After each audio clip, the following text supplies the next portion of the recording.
Hey everyone, it is March 12th, 1 p.m. I'm on my lunch break and I am recording the latest Nexus HQ session. So, yesterday I was talking about how oil is only going to get more expensive and my thesis has been validated in real time. Anyone who watched the last episode will know that we're using my platform Nexus, which I've built, which I'm currently using to get results and trade to figure out what the heck is going on.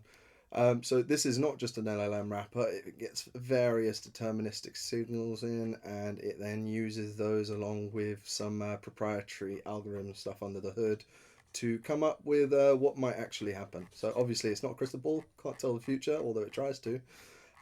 It's actually pretty good at making predictions. So far, the system has made 15 predictions, it's got 13 hits overall. My Briar score, for anyone who knows what that is a little bit off because the confidence of my predictions was off, but I've tweaked the system, so it's going to be a lot better. Either way, let's get back to this chat. So, uh, Iran has struck two or three ships in the Strait of Hormuz. And that, along with the fact that Donald Trump lies and he lies and he lies and he's getting caught out in lies, is showing that some crazy stuff is going to happen. So let's take a look at our custom game theory here. So we've got the US Iran Hormuz closure, escalation versus resolution. So what is actually happening? United States chooses to strike nuclear facilities completely, and the IRGC will choose to deploy asymmetric global terror. And that's being confirmed in real time. Now you've got the FBI saying that actually California is under extreme risk of being attacked by Iran via their proxies. So seeing this happening in real time, have I fixed the shelling points?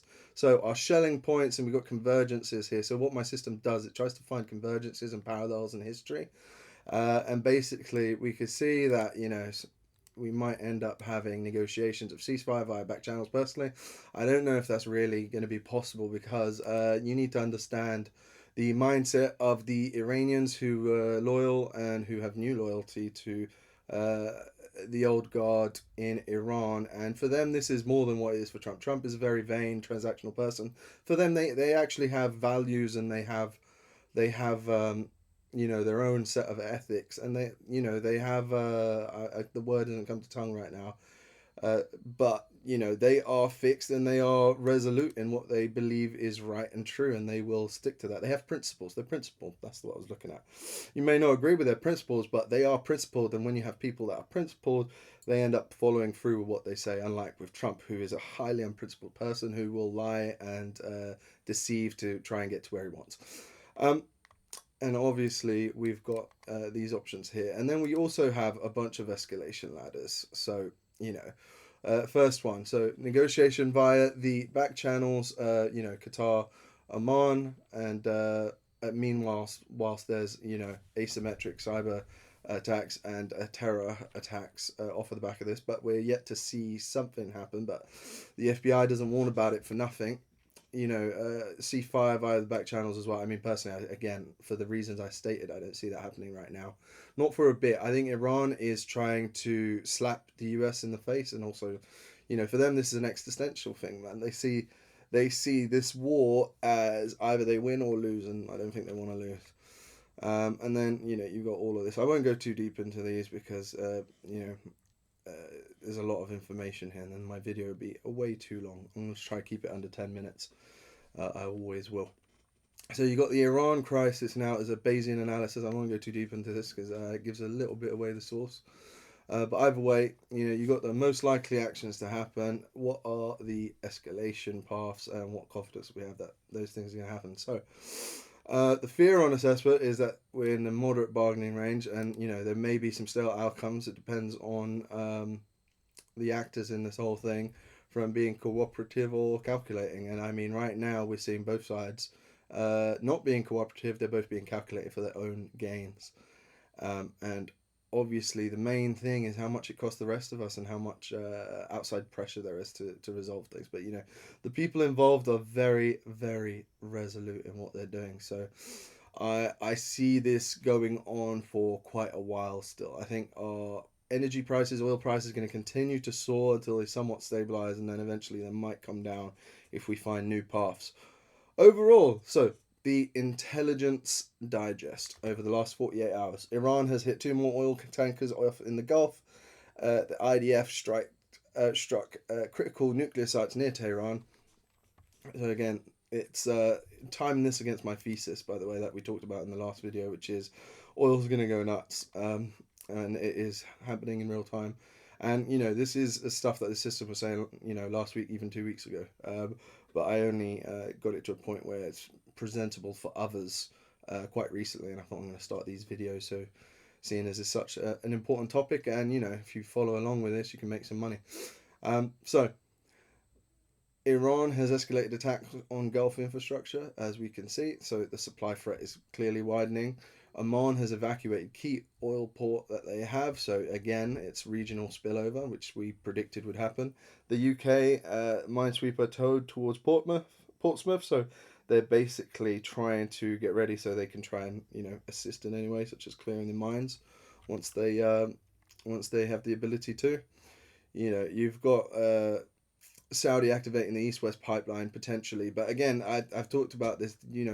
There's just not physically enough physical volume that goes through those pipes to get to anywhere near the levels of how much was going out by tankers. So this is a pipe dream. Didn't mean that as an unintended pun. It's a pipe dream to think that this is going to help.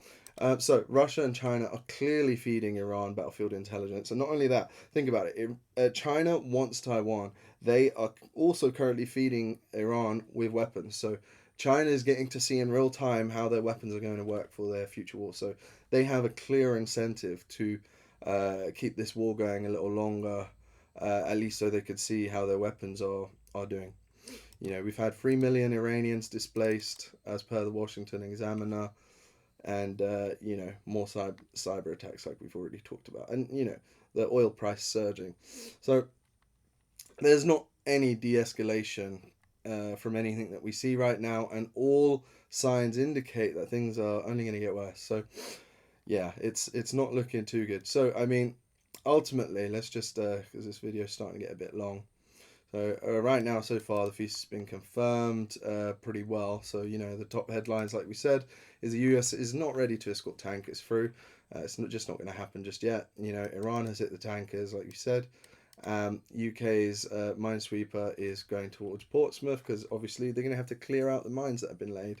It's been reported that a certain amount of mines have been laid. I would not believe the reporting. I'd confirm the fact that they've confirmed that mines have been laid means most likely is there's actually more than what they're reporting. So even if the war was to end today, you've still got 3 to 4 weeks to clear the mines. So there's just no way that this, you're going to correct in a short amount of time. You might help try balance it, but Donald Trump's lies are only doing the exact opposite. And yeah, so we're seeing the effects on the stock market all over.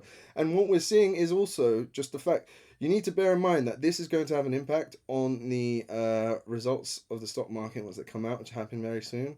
And because there's a lag on the economic effects of this war, and we're going to find out very soon. And before I go, let me just bring this up here. There we go, you should see the whole thing. This is the Wisdom Tree Brent crude oil that I have been trading on. And if we look back here at the 1 week, we could see oil has been going nuts. We had that initial increase from before where are we in here? So it's looking at the wrong thing. I need to zoom in. 2026, here we go. And let's set this actually to 15-minute timer. And now let's widen this up to, here we go, March. So March 5th, price going up. Here we go. And then you've got that peak that we saw where it reached $85. And then we had that drop after Donald Trump. This here is Donald Trump announcing the war is going to be over and stuff. And also the news of the 400 million barrels that have been released. And then we came here. We had a further little drop. And then stuff just went. And then this was from yesterday until today. We had things somewhat looking like they're coming down, but then straight back up. The thing is, we're in heavy volatility right now. That's why you're seeing this going nuts. And the news is only feeding to this, and it's going to get worse. So I honestly, I think we're definitely going to see this height again. And we very likely might see it get up to here. And so as a result of that, I am making certain trades because I do not see it going down here in the near future. I really do not, considering all the news that's coming out. Anyway, I've been Dre. Don't forget to like and subscribe. And we will be covering all of the latest geopolitical news, how it affects markets and stuff like that. And the current theme is obviously oil and gold, although we haven't talked about gold. See you soon. See you in the next one.